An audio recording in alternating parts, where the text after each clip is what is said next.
दोस्तों, आप लोग कैसे हैं? अच्छे होंगे, मैं आशा करता हूँ अच्छे होंगे, स्वस्थ होंगे, मस्त होंगे। आज हम लोग कक्षा 10 का गणित पढ़ेंगे, जो 2 चरों वाले रैखिक समीकरण का ये सवाल है, जिसमें पहले सवाल का दूसरा सवाल होगा ये। इसमें दिया है कि 5 पेंसिल तथा 7 कलमों का मूल्य 50 रुपया है, जबकि 7 पेंसिल तथा 5 कलमों का मूल्य 46 रुपया है। तो एक पेंसिल और एक कलम का मूल्य ज्ञात कीजिए। हमें एक कलम और एक पेंसिल का मूल्य ज्ञात करना है। तो पहले हमें ये जानना है कि जैसे इसमें दे दिया 5 पेंसिल और 7 कलम। जैसे माना जाए कि इसी को मान लिया जाए, जैसे पांच पांच पेंसिल होगी और 7 कलम। 5 पेंसिल और 7 कलम हम किसी दुकान से खरीदे और इन दोनों को मिलाकर हम उसको टोटल 50 रुपए दिए। अगर हमें एक कलम का दाम पता होता और एक पेंसिल का दाम पता होता, तब हम दोनों का कैलकुलेशन करके पता कर लेते कि कितने पेंसिल का दाम कितना होगा और कलम का दाम कितना होगा। तो हमें यही पता करना है। जब ये पता हो जाएगा तब हम जान जाएंगे कि कितने की पेंसिल पड़ेगी और कितने का कलम पड़ेगा। तो इसके लिए क्या करेंगे, हम मानेंगे कि माना एक पेंसिल का दाम, माना एक पेंसिल का मूल्य बराबर यक्स, फिर एक कलम का मूल्य बराबर वाई। हम माने कि एक पेंसिल का दाम यक्स है और एक कलम का दाम वाई। अगर एक पेंसिल का दाम यक्स रुपया है तो 5 पेंसिल का कितना होगा, 5 यक्स। जैसे मान लीजिए कि एक पेंसिल का दाम हमने 2 रुपया रखा, एक पेंसिल का दाम हमने 2 रुपया रखा, तो 5 पेंसिल का कितना होगा, गुणा करेंगे। और हमें कैसे पता चला, जब एक पेंसिल का दिया 5 पेंसिल जब खरीदेंगे तो 2 का 5 में क्या करेंगे, मल्टीप्लाई यानी गुणा करेंगे। उसी तरीके से जब हम एक पेंसिल का दाम यक्स रुपया है तो 5 पेंसिल का दाम कितना होगा, 5 से हम यक्स में गुणा करेंगे। तो लिखेंगे 5 पेंसिल का मूल्य बराबर 5 यक्स, और 7 कलम का मूल्य क्या हो जाएगा, 7 रुपए। 7 कलम का मूल्य बराबर 7 रुपए। जब मैं बताया था कि जब पेंसिल का मूल्य और कलम का मूल्य दोनों पता चल जाएगा तो दोनों को आपस में क्या करेंगे, जोड़ेंगे। क्योंकि ये कहा गया है कि 5 पेंसिल तथा 7 कलमों का मूल्य टोटल 50 रुपया है। तो हम दोनों को क्या करेंगे, जोड़ेंगे। जोड़ के कितना देंगे उसको, 50 रुपया। तो दोनों का समीकरण क्या बनाएंगे कि 5x प्लस 7y बराबर 50। समीकरण 1 बन गया। उसी तरह सेकेंड स्थिति में फिर बोल रहा है दूसरे स्टेप में कि जबकि 7 पेंसिल तथा 5 कलमों का मूल्य 46 रुपया है, यानी अब करा 7 पेंसिल। जब एक पेंसिल का मूल्य यक्स है तो 7 पेंसिल का कितना हो जाएगा, 7 यक्स। कितना होगा, 7। तो हम लिखेंगे सेकेंड स्टेप में, यानी सेकेंड स्थिति में, सेकेंड स्थिति में सेकेंड में लिखेंगे कि 7 पेंसिल कितना हो गया, 7 पेंसिल का दाम लिखो, 7 पेंसिल का मूल्य बराबर 7 एक्स।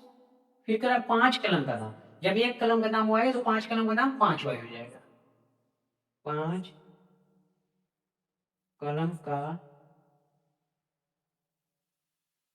मूल्य बराबर 5 वाई। अब इसको भी 7 पेंसिल और 5 कलम दोनों को मिला के कितना दिया, 46 रुपये। तो हम दोनों को क्या करेंगे, जोड़ेंगे। क्या करेंगे, जोड़ेंगे। 7 एक्स प्लस 5 वाई बराबर 46। ये बनेगा समीकरण 2। अब दोनों समीकरण को हमें हल करना है। अब हमें ये देखना है कि या तो जोड़ने पर या तो y के मान को बराबर करना पड़ेगा या तो फिर x के मान को, किसी एक को बराबर करना पड़ेगा।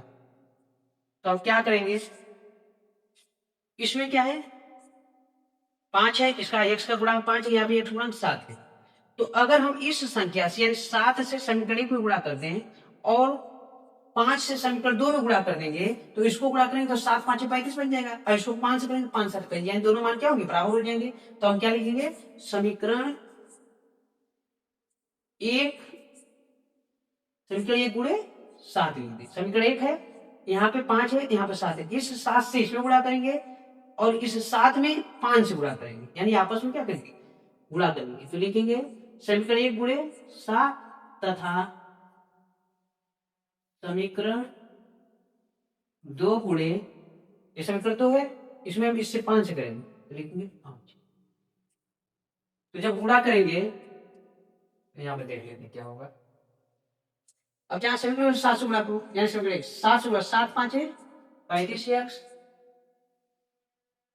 फिर प्लस 7 का इसमें गुणा में 7 7 49 बराबर, इसमें गुणा करेंगे तो 7 5 35, यानी कितना हो जाएगा 350। समीकरण 3 बन गया। इसमें कितने से गुणा करेंगे, लिखा गया समीकरण 2 में 5 से, तो समीकरण 2 हमारा कहाँ है, यहाँ है, तो समीकरण 2 में 5 से गुणा करो, तो इसमें 5 गुणा करेंगे 5 7 कितना बनेगा 35, 5 7 35 एक्स, फिर प्लस इसमें गुणा करेंगे तो 5 5 25, कितना होगा 25 वाई, और बराबर, फिर इसमें गुणा करेंगे तो 46 5 कितना 230, 230, और नहीं गुणा तो इसको देखो 5 तक गुणा करके देखेंगे, 5 6 30 के 0, 2 3 बचेगा, 5 को 20 3 23, समीकरण बनेगा 4। अब देखो ये दोनों मान बराबर हो गया, जब बराबर होगा तो अगर इसको बराबर, दोनों में प्लस प्लस है तो लिखेंगे घटाने पर, और चिन्ह अगर विपरीत है तो लिखेंगे जोड़ने पर। तो यहाँ पर चिन्ह विपरीत है तो लिखेंगे ऐसे करेंगे, यहाँ पर प्लस है तो क्या लिखेंगे माइनस, यहाँ पर प्लस है तो माइनस, यहाँ लिखेंगे माइनस, तो क्या लिखेंगे यहाँ पर घटाने पर, घटाने पर। तो घटा दो, 35 25 कट गया, 49 में से 25 घटेगा, कितना बचेगा 24, कितना बचेगा 24 वाई, और 350 में से 210, यानी 0 में से 0 घटेगा 0, 5 में से 3 घटेगा 2, और 3 में से 2 घटेगा 1। अब 24 वाई से गुणा कर रहा है, अगर गुणा कर इधर क्या करेगा, भाग करेगा, तो 120 बटे 24, 24 हम भाग देंगे, इसमें कितना आएगा 24 5 120, यानी वाई का मान कितना आ गया 5। वाई क्या माने हमने, कलम, यानी एक कलम का दाम कितना आ गया 5 रुपया। अब वाई का मान हम उठा के समीकरण 1 2 3 4 किसी में रख देंगे तो एक्स का मान निकल जाएगा। तो लिखेंगे वाई का मान, वाई का मान समीकरण 1 में रख दिया जाए, यहां पर रखो, तो वाई का मान समीकरण 1 में रखने पर, तो 1 को उतार लीजिए, 5x प्लस 7y बराबर 50, यहाँ लिखेंगे 5x प्लस 7y बराबर 50। अब जहां y है वहां क्या रखेंगे 5 रखेंगे, तो 5x प्लस 7 गुणे 5 बराबर 50। अब 5x और 7 5 35 होगा बराबर 50। अब प्लस 5 तो जाए क्या होगा, इधर प्लस है तो उधर जाके माइनस, बराबर कुछ पार जाएगा तो माइनस हो जाएगा, बराबर 50 माइनस 35 हो गया। अब 50 में 35 घटाएंगे कितना बचेगा 15, 5 से कटेगा, x क्या आएगा 3, यानी x बराबर आ गया